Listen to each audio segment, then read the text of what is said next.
સ્કૂલના વિદ્યાર્થીઓને અડચણ ના થાય તે માટે 2 કાઉન્ટર ખુલ્લા મૂકવામાં આવ્યા। એ સેરસિયા ડેપો મેનેજર ભુજ દ્વારા જણાવ્યું કે હાલમાં કોલેજો તેમજ સ્કૂલોના વેકેશનો ખુલ્યા બાદ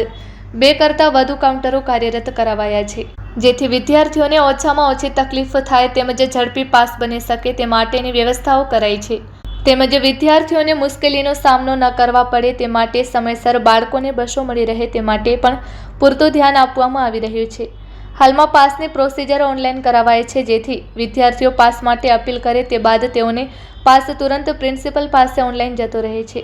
જેથી વિદ્યાર્થીઓ માત્ર એપ્લિકેશન નંબર આપતા જ તેઓનો પાસ શો થાય છે। એ સેરસિયા ડેપો મેનેજર ભુજ। હાલમાં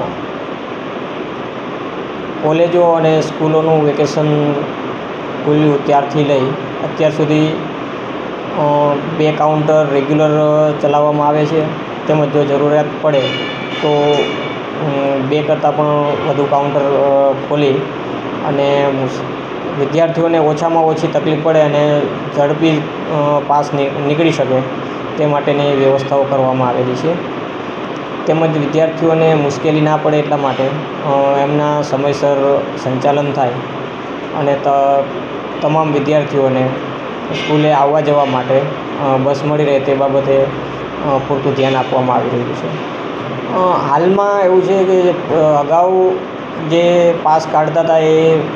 દરરોજ એવરેજ 50થી 70 પાસ નીકળતા હતા,